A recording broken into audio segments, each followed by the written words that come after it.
Breaking news tonight, 2 of the hostages kidnapped in Haiti more than a month ago have been released. Their church announcing they are safe and being cared for. The other 15 are still being held. Their captors had demanded $1 million ransoms for each. The manhunt for the passenger who fired a gun inside Atlanta's airport, sending travelers fleeing and grounding flights. While across the country today, long lines as Americans who skipped the holidays last year head home in record numbers. The race to get boosted before Thanksgiving, appointments to get that 3rd shot ahead of the holiday already booking up. Get it before Thanksgiving. The booster kicks in within days, plus how long scientists now believe this extra dose will last. New images tonight, the missing Chinese tennis player speaking over video to the president of the Olympics, what she told him. Getting to America, our behind-the-scenes look at the challenge of delivering products made in Asia to stores here. The toys are piling up. Back in the swing of it, the video Tiger Woods just released that has people wondering, has the comeback begun? And a family tradition lives on, how the next generation stepped up to save Thanksgiving for hundreds. This is NBC Nightly News with Kate Snow. Good evening. It was a brazen kidnapping that captured worldwide attention against the backdrop of an increasingly unstable government in Haiti. 36 days ago, one of the most notorious gangs there captured a group of American and Canadian missionaries and their families. They demanded $1 million in ransom per person.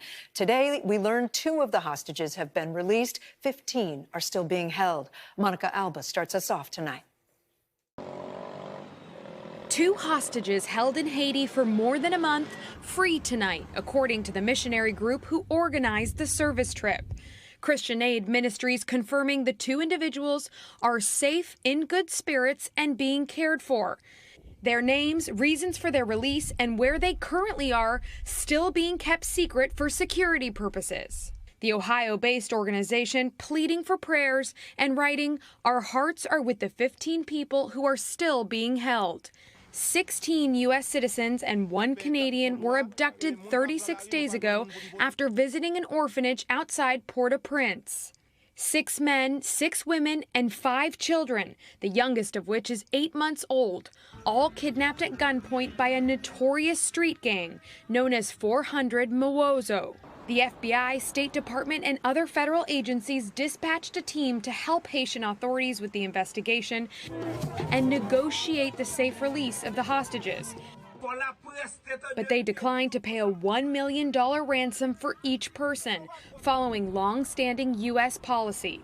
In recent weeks, the American and Canadian embassies both asked their nationals to leave Haiti due to a surge in violence and severe fuel shortages in the impoverished country, still recovering from years of natural disasters and political unrest. And Monica's with us from the White House. Monica, any comment from the U.S. government about this tonight? Well, Kate, the White House is following the situation very closely, with a spokesperson telling me tonight they welcome the reports, but they can't comment any further at this time. Kate? All right, Monica Alba with us at the White House. Authorities in Georgia are still searching tonight for the passenger at the Atlanta airport who fired a gun after being stopped at a TSA checkpoint.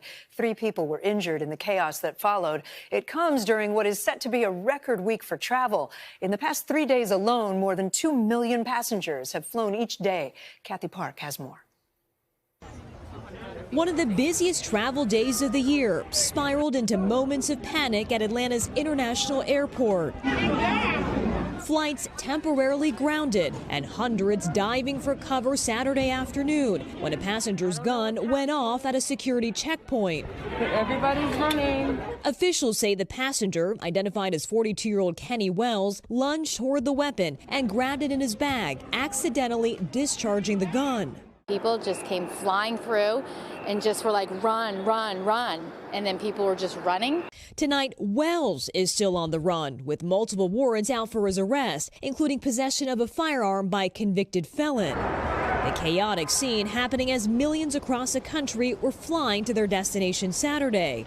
The TSA screening more than 2 million people for the 3rd consecutive day. Do you usually travel around Thanksgiving? I try to, except of course for last year with COVID, I didn't go. so I'm going this year. The TSA saying that operations will stay smooth ahead of Monday's vaccine mandate for all workers. We are going to be staffed enough to handle the surge, and I expect to have no impact whatsoever with respect to the vaccine. But already, travelers sharing a bumpy start to their getaways, with long lines at airports in Hawaii, D.C., and Boston. Honestly, did not plan this in my time anticipations. I don't know if I've seen it that long, even when things were pre-COVID. I think a lot of people are traveling because of the holidays. Soon, traffic on the roads will pick up too. Wednesday afternoon expected to be the busiest time. Remember, about 90% of those folks who are traveling are going to go by car. And with wet weather on the move, more travel troubles could be on the horizon, from the roads to the skies. And Kathy joins us live from New York's LaGuardia Airport. I'm flying out of there on Wednesday, Kathy. So, like everybody, I want to know who's at risk for delays. Well, Kate, you should be in good shape. But folks who are flying in and out of the Northeast tonight and early tomorrow morning could run into some delays with storms rolling through. But fortunately, this is a fast-moving system. Kate? Kathy, thank you. Now to the other holiday rush. Adults trying to get a COVID booster shot before gathering with family and friends this week. Experts say that third dose ramps up immunity almost immediately. But in some areas, it's hard to get an appointment this week. Guad Venegas has more. Tonight, a different type of holiday rush is underway. Long lines for vaccines from New York to Denver. Relax, relax, relax. Some governors across the country urging the fully vaccinated to get boosters as millions prepare to gather. Get it before Thanksgiving. Make sure that when you sit down at that Thanksgiving table with the people you love, you have the highest level of immunity to protect them. In West Virginia, only 41% of the population is fully vaccinated. If you're 18 and older, absolutely you ought to be getting the booster shot right now. With the CDC making booster shots available to all adults, Americans are rushing to get their shots. The number of daily vaccinations nearly doubling over the last month. I'm here to get my booster vaccine to stay healthy and to protect people around me.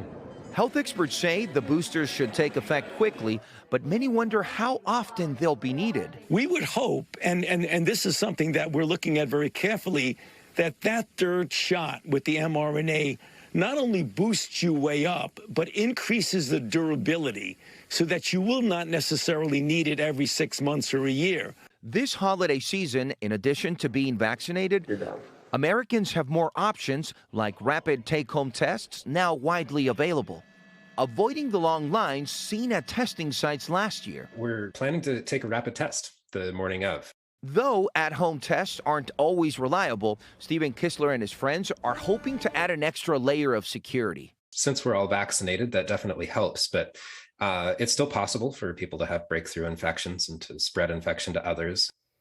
So, Guad, there's enough vaccine for everyone, but hearing that not always enough appointments for everyone for boosters. Kate, one of the major national pharmacy chains says there is an increase in demand and appointment availability will vary by region. The advice is not to wait and get your appointment now. Kate? All right, Guad, thank you. In Europe today, protests against new COVID lockdowns turned violent. In Brussels, rioters set fire and threw objects at police as tens of thousands protested new COVID measures there. Yesterday saw similar violence in the Netherlands. Protests have sprung up across the continent as countries impose new restrictions to stop rising cases. Austria enters a nationwide lockdown tomorrow. Back here in the U.S., closing arguments are set for tomorrow in the trial of 3 men charged in the shooting death of Ahmaud Arbery in Georgia last year. It comes as tensions remain high around the country following the Kyle Rittenhouse verdict. Katie Beck is following the trial. The final moments of Ahmaud Arbery's life, captured on video. The case has captured America. Monday, attorneys will make closing arguments. You're going to hear 2 different perspectives on the exact same video. Prosecutors will likely tell the jury the story they have during weeks of witness testimony. That 25-year-old Arbery was jogging unarmed in a residential neighborhood when Greg McMichael and his son Travis began an armed pursuit, cornering Arbery with the help of neighbor Roddy Bryant, who filmed the deadly moment Travis McMichael shot Arbery after he'd made multiple attempts to get away. Didn't pull out any guns. No, ma'am. Didn't pull out any knife. No, ma'am. Never reached for anything, did he? No. He just ran. Yes, he was just running. The defense claims self-defense, that the three defendants were being vigilant neighbors, had spotted Arbery walking through a house under construction and followed him to investigate. They claim Arbery tussled with McMichael for his gun, and that's when fatal shots were fired. This is the most traumatic event that I have ever been through in my life. I don't know how. I've never been through a situation like that. Deliberations in Georgia will begin on the heels of another controversial case closed. We, the jury, find the defendant, Kyle H. Rittenhouse, not guilty. Friday, Kyle Rittenhouse was acquitted on all charges after killing 2 men and shooting a third during civil unrest in Kenosha, Wisconsin. Veteran prosecutor Paul Henderson says while the facts between the cases are very different, the heart of the case is much the same. The key heart of this case, what people will be arguing about, vigilantism, self-defense, that's going to be at the core, and that's what's going to be front and center from the arguments from both sides. The final chapter in the case begins when court resumes. Katie Beck, NBC News. Still ahead tonight, the head of the Olympics says he's spoken with the missing Chinese tennis star, but it's raising more questions than answers. Is she really okay? Also, we go behind the scenes with the Chinese manufacturers battling supply chain problems. Will they get toys to the U.S. in time for the holidays? We're back with part of the mystery solved surrounding the disappearance of that Chinese tennis star. Officials at the International Olympic Committee say they have made contact with Peng Shuai, who had gone missing after accusing a former Chinese government official of sexual assault. But there are still a lot of questions about how she's being treated. Raf Sanchez has more. Missing Chinese tennis star Peng Shuai speaking out for the first time in a 30-minute video call with Thomas Bach, the president of the International Olympic Committee, on Sunday. The IOC saying that Peng is safe and well, adding she appeared to be relaxed. The IOC did not provide NBC News a copy of the video. It's Peng's first known contact with anyone outside China since she disappeared 3 weeks ago after making sexual assault allegations against a former senior Communist Party official, and comes hours after Chinese state media released videos allegedly showing her at a tennis tournament this morning. She smiled for the cameras, but said nothing. A similar video put out last night showing Peng at a restaurant with her coach and friends. NBC News has not independently verified the footage. The IOC call doing little to ease fears. What did you make of this call? I thought it was a sign that the IOC is pretty willing to do what it can to make this issue go away and decide with the Chinese government essentially that there's nothing to see here.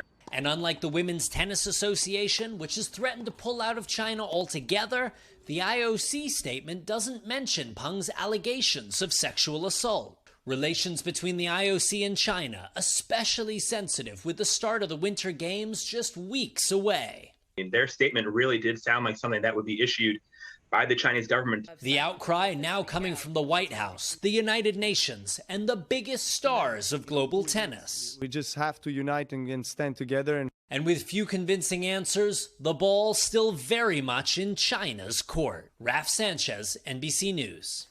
We're going to stay in China for this next story because that country produces so many of the products we buy here in the U.S., including toys. We've focused a lot on the backlog at American ports, but there are major supply chain challenges in China, too. Janice Mackey-Freyer takes us behind the scenes with Chinese manufacturers as they rush to send toys here in time for the holidays.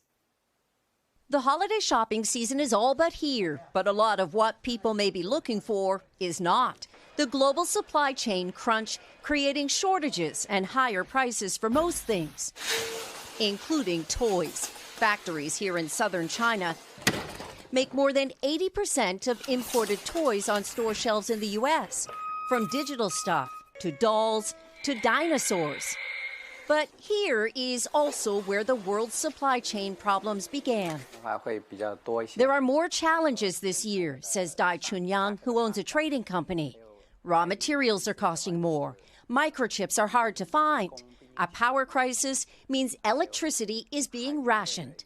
The impact is actually big to us, says this factory owner.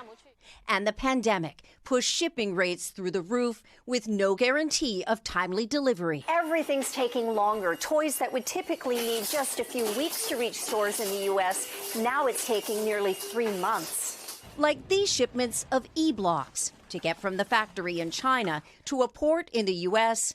and into Jim Seymour's E-blocks warehouse near Chicago should take 10 weeks. His last shipment, nearly 8 months. And now it's tough to keep up with demand. We're seeing this increase in spending right now from our customers so that they can stock up and hold on to inventory so they'll have something by Christmas time. Back here in China, some factories have a new supply problem. Too many toys piling up. We export many toys every year, so please tell people in America, please don't worry about this. Don't worry about toys for Christmas. Yeah. Exporters are now turning to costly air freight to ship toys so that Christmas isn't stuck in transit. Janice Mackey-Freyer, NBC News, Guangdong, China. And yet we're still worried. We're back in a moment with the shot being shared around the world. Is Tiger Woods ready for his comeback? Plus, the major supermarket chain now limiting the amount of cranberry sauce and gravy you can buy. We'll tell you where. As we head into Thanksgiving week, Publix, one of the largest supermarket chains in this country, is putting purchase limits on holiday staples like cranberry sauce, jarred gravy, canned pie filling, and even bacon because of ongoing shortages. But there is some good supply chain news. Walmart says they'll have plenty of turkeys to go around for all of their shoppers. There's some big news tonight in the sports world. Tiger Woods back on the golf course, sharing a video today that shows him taking a full swing just months after a devastating car crash put his life and his career in jeopardy. Here's Yasmin Vasugian. Tiger Woods is back on the green. The 45-year-old golf legend tweeting this short video on Sunday, wearing a black compression sleeve on his right leg. The caption, "Making progress." The video teeing up rumors of a comeback. We're in play for maybe another all-time great sports comeback. This is the first time Woods has been spotted swinging since his high-speed car accident in February that caused severe injury to his right leg and foot. Woods has offered no medical updates in months. In April, he posted this photo, and last month, he was spotted standing freely at his son's golf tournament. Woods has bounced back from injury before, returning to the links to win his 5th Masters in 2019 after major spine surgery. How far along in his progress did he look in that tweet? We didn't see him at max speed with a driver, but you know, it looked good. One swing, 2 words, 3 seconds. That's all it took for Tiger Woods to turn the sports world upside down. The latest video offering fans 3 seconds of hope that Tiger could come roaring back yet again. Yasmin Vasugian, NBC News. When we come back, how 2 siblings stepped up to save Thanksgiving and what they want all of us to do.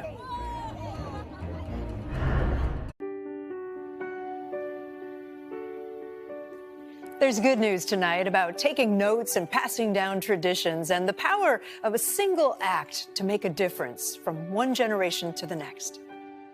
The Calzada family has always had a special Thanksgiving tradition. It's a family affair, right? It's a family affair. For nearly 30 years, Ruth and Buddy have organized a turkey giveaway in 2 Fort Worth neighborhoods. Their kids, Gabby and Dash, tagging along. We're just out on the stage at the age of 4, handing out these turkeys, so it's all we've known for the longest time. But this year, a huge wrench. We were 2 weeks away, and I started not feeling well. Ruth and Buddy tested positive for COVID. The kids tested negative and went to their grandparents next door. Was there a moment, Ruth, where you thought, I don't know if this can happen this year? There was a moment where someone said, we should just reschedule. And I said, that's not an option. Yeah, for sure. That's when 21-year-old Gabby and 17-year-old Dash stepped up. And we just said, no, there's no way we can reschedule this. The families each year are counting on us. And she stuck her hand out and we shook hands and we looked at each other and said, we got this, you know? We've been watching y'all for all this time, so let us take care of it. Dash, you wanna help me? Through the nonprofit Fort Worth Metro, they collected turkeys. And 1 week ago, with the help of a lot of volunteers, they distributed over 500 turkeys to families in need. Here's you a butterball, sir. We're trying to hand out a turkey and make a connection. And we just make it very clear to every single person out there that they're not just a number, that they're seen and that they're loved. Their parents couldn't have been prouder. To have people that were there with my kids just sending me messages saying how proud they were and how awesome my kids were doing. My kids were soaring. And helping people. Helping people. Every single kid gets a turkey. A reminder that all of us have the power to make a difference this Thanksgiving. If you start in your own little world and you start changing things one by one, and every single person does that, then the world will be changed all over because we're all doing our own thing. You don't need to get overwhelmed by the big picture. Just one act of kindness every day can make the world a better place. Gabby and Dash's parents have fully recovered now. They are already looking forward to next year. And one last note tonight, my digital series, The Drink, tells the stories of people at the top of their game. In the latest, actor Jeff Daniels, currently starring on Broadway, talks about taking risks and working hard, also why he didn't listen when his agents begged him not to do Dumb and Dumber. That is at NBCnews.com/The Drink. Or on the NBC Nightly News podcast. Great to be back in person with people. I'm Kate Snow. For all of us at NBC News, stay safe. Have a great night.